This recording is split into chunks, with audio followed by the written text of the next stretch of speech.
Hola a todos, espero que tengan un excelente inicio de semana.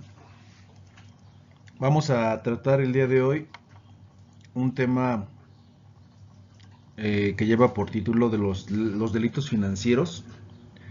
Ya hemos estado hablando en relación a los primeros dos temas, dos videos de los que tratamos la semana pasada.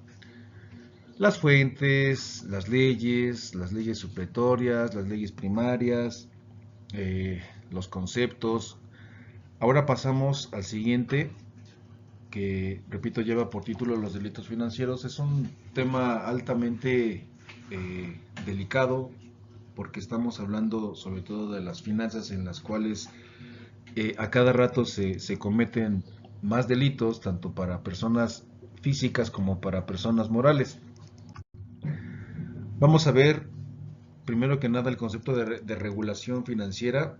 Nos dice que la regulación bancaria y operaciones bancarias en el derecho bancario, la definición es ese conjunto de operaciones jurídicas tendientes a regular la actividad de la banca y la intermediación en operaciones de crédito.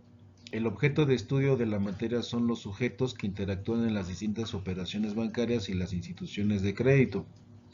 Bueno, primero que nada tenemos nosotros entonces a los sujetos que son los cuentavientes, las personas físicas o las personas morales, que tienen un nombre, un apellido, un domicilio, un patrimonio, un estado civil como personas físicas y también obviamente como personas morales, pero careciendo estos como tal de estado civil por la personalidad jurídica que tienen, que es en ese sentido las personas morales, ¿no?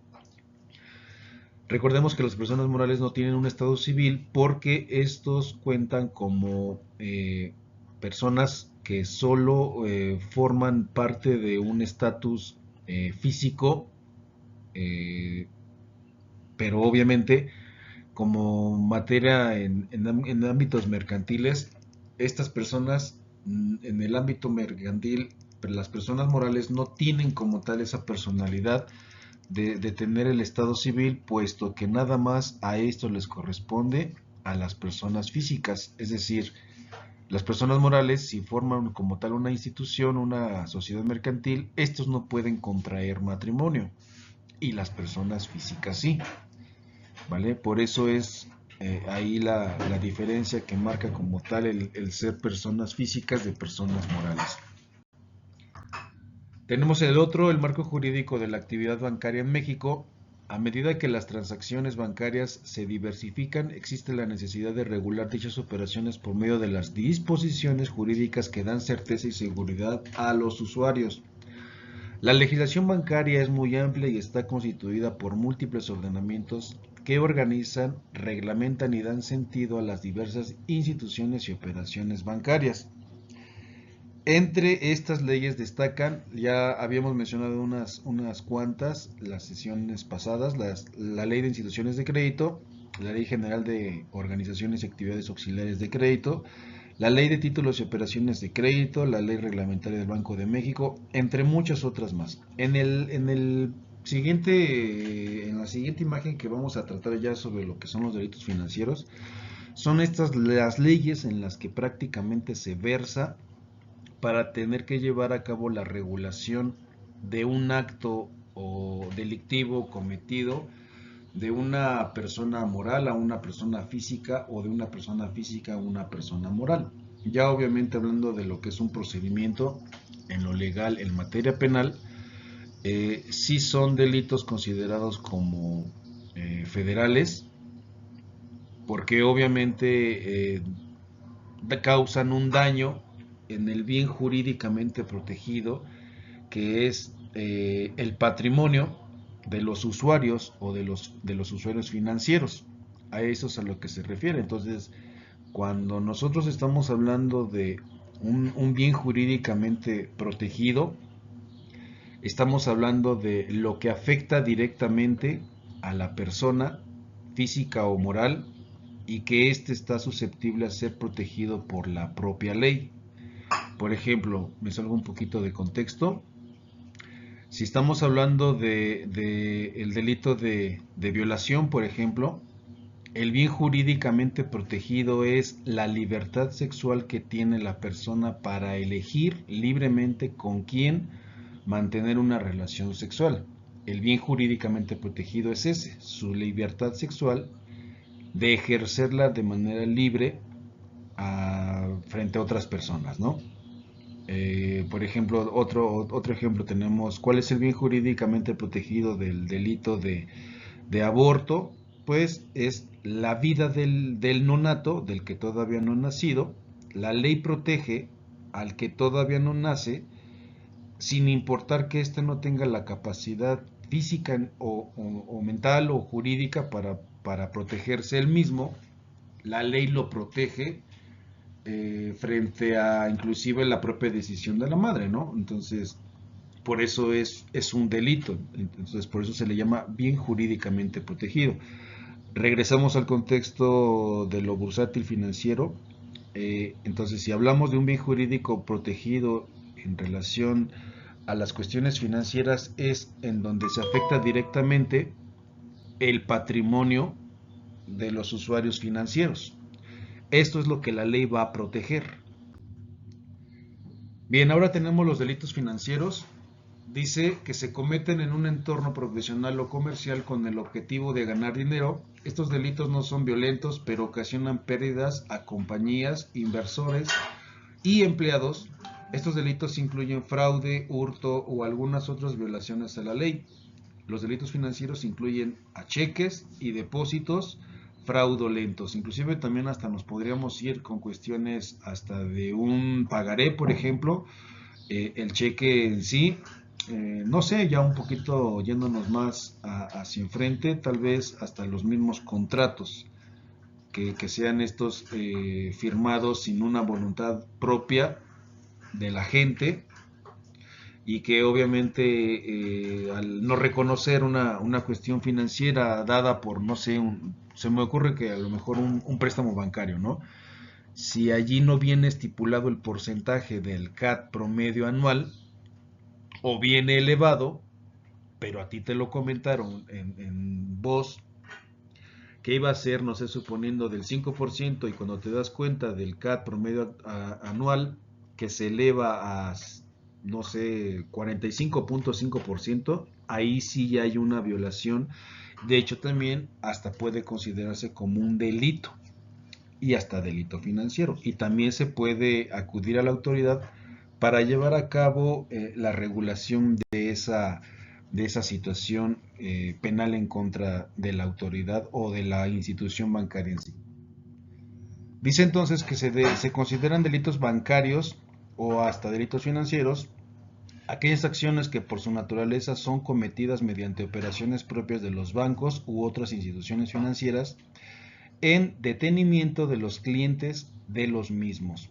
Esto es muy dado, sabemos de antemano que a veces los bancos no son tan reales en lo que dicen y en lo que hacen que uno firme por medio de sus contratos, pero por eso es la importancia que las leyes existan también como tal para regular este tipo de conductas. Es más viable que suframos como tal los cuentavientes, los usuarios en cuestiones financieras, bancarias o bursátiles, un daño colateral que venga desprendido de la misma institución o de la misma autoridad que nosotros llevemos a cabo en contra de ellos. No con esto quiere decir que no existan, sí existen, pero es más viable que se lleve de las instituciones bancarias hacia nosotros. Esto también entonces implica que también sean regulados, obligatoriamente regulados ante una autoridad. Se me ocurre otro ejemplo básico. No sé si recuerdan ustedes que hace tiempo se daban los robos a cuentavientes, en donde una persona iba al banco y cambiaba el cheque y la persona que trabaja en el banco lo que hacía era ponerlo ante el delincuente una vez que salía y en automático el delincuente cuando llegaba con el usuario le decía hasta la cantidad exacta que tenía y ya cuando el cuentaviente regresaba a reclamarle a la persona que la atendió en caja, esta persona lo que hacía evidentemente era evitar, evadir y hasta negar que ella lo había puesto, ¿no? Al usuario. ¿Cómo puede entonces este usuario decir algo tan exacto de las palabras del mismo delincuente en donde le decía directamente la cantidad exacta que él llevaba? Esto también es considerado como un delito financiero y también procede obviamente en materia penal en contra de la institución y hasta directamente de la persona que te atendió de manera directa, ¿vale? ¿Cuáles son los delitos más comunes en esto? Tenemos la pérdida o robo de la tarjeta, que esta sucede cuando una persona hace uso de una tarjeta que ha sido olvidada o robada fingiendo ser el titular. Esto es muy dado. El duplicado de la tarjeta o skimming. El duplicado de la tarjeta se realiza y se codifica sin el permiso de la compañía bancaria. La mayoría de los casos implica la copia de la información de la banda magnética de una tarjeta genuina sin el conocimiento del titular. Este fraude no se conoce hasta que montos inexplicados aparecen en los estados de cuenta. Y esto es también muy dado, hay que tener muchísimo cuidado con esto. Y de hecho también hasta una de las recomendaciones que decían las autoridades, que cuando llegáramos al cajero, en el caso de meter una tarjeta a la ranura, fijarnos si esta no tenía como tal un movimiento, ya que estas están por naturaleza propia de su instalación fijas. Si llegásemos a detectar que esta se encontraba floja, no podíamos nosotros ingresar esa tarjeta porque probablemente sería la cuestión del robo de la información de esta tarjeta. En el otro, el robo de datos ocurre cuando roban la información de la tarjeta durante una transacción o por medio de un recibo y lo utilizan para hacer compras a distancia, principalmente por teléfono o a través de internet. Esto también es muy dado. Hay que tener muchísimo cuidado también con esto. El robo de datos es algo muy común. Yo sigo sin entender por qué las instituciones bancarias no han creado códigos o candados. Bueno, sí los han creado, pero es obvio que también la delincuencia cibernética pues va también a pasos como agigantados en ese sentido, ¿no? Hay un conflicto allí y probablemente los bancos les falta un poquito más de pericia tal vez para poder codificar más aún sus tarjetas y que éstas sean más comprobables, ¿no? De manera personal con el usuario y evitarse ya muchísimos fraudes o robos de datos o de identidades, según también sea el caso. Probablemente se ande trabajando ya en esto. Deberían, porque la realidad es que sí, en cuestiones delictivas, sufrimos muchísimo los usuarios este tipo de delitos y a veces los bancos evaden esa responsabilidad y cuando deciden de verdad darte la atención, es muy tardado el procedimiento, ¿no? Y a veces ni te llega todo tu dinero completo. Eh, Robo de datos ocurre cuando roban la información de la tarjeta durante la transacción o por medio de un recibo y lo utilizan para hacer compras. Bueno, eso ya lo habíamos checado. Robo de la tarjeta antes de la entrega al titular. Este fraude se produce cuando una tarjeta es sustraída antes de llegar al domicilio del titular. Generalmente ocurre cuando la entidad financiera envía la tarjeta por correo y no cuenta con elementos eficaces de acuses de recibo. En algún momento también cuando hemos recibido una tarjeta tanto de débito o de crédito, anteriormente te la entregaban de manera personal un civil que llegaba a tu casa y te entregaba la tarjeta. No sabías tú, obviamente, si ya el sello de seguridad del sobre venía violado y también se presentaba este tipo de cuestiones, ¿no? Entonces, creo que el mejor trámite para esto es acudir directamente a la institución bancaria para que se eviten ese tipo de cuestiones. Cambio de identidad en tarjetas. Existen dos tipos: el fraude de uso. Este delito se produce cuando un criminal roba documentos como estados de cuenta y los utiliza para abrir una cuenta nueva a nombre de la víctima. Y dos, toma de posesión de la cuenta. El estafador utiliza datos personales del titular para solicitar al banco que dirija pagos a otra parte. Es obvio que este tipo de personas deben de tener un conocimiento bursátil, financiero, bancario, bien desarrollado para poder llevar a cabo cuestiones de esta índole, ¿no? Entonces, repito, finalmente en cuestiones hasta financieras, cibernéticas, bursátiles o bancarias, también nos demuestra la delincuencia que sí va muchísimos pasos adelantados de las personas o de inclusive hasta de la misma autoridad, ¿no? Sí se debería de reformar inclusive la ley en ese sentido. De hecho, sí hay reformas, pero creo que tampoco están bien aplicadas. Ok, bueno, es un tema corto. Eh, esta es la actividad de aprendizaje, compañeras.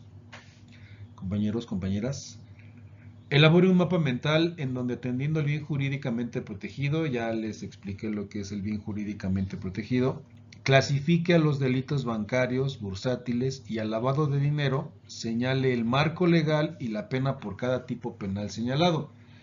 ¿Qué es esto? Van a ubicar todos los delitos bancarios, los delitos bursátiles y al mismo lavado de dinero en las legislaciones que nosotros contamos como tal aquí en nuestro país. El Código Penal, si lo van a buscar también que sea en el Código Fiscal de la Federación, si pueden también en la Constitución, si maneja algún tipo de apartado para esto, para que lo señalen y como bien dice aquí la información, señale ese marco legal, clasifique el delito, vaya, y ponga la pena por cada tipo penal señalado.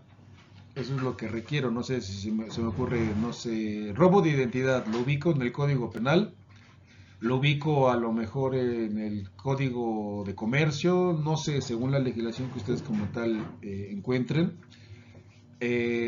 Robo de identidad, el concepto de ese robo de identidad y la pena, cuántos años de prisión se le asignan a una persona por el robo de identidad o a la institución bancaria que lo haga o al delincuente según sea el caso. ¿Vale? El concepto también de lavado de dinero y cuál es el bien jurídicamente entonces protegido. Bueno, también aquí ya se los puse, es el patrimonio de los usuarios financieros, para que no quedara ya también como tal la duda de qué es el bien jurídicamente protegido. Repito, este es el patrimonio de los usuarios financieros, ¿vale? Entonces, esa es la actividad, se las dejo aquí a la vista para que ya ustedes como tal la entreguen en su momento oportuno, ¿vale? Que tengan un excelente día. Hasta luego.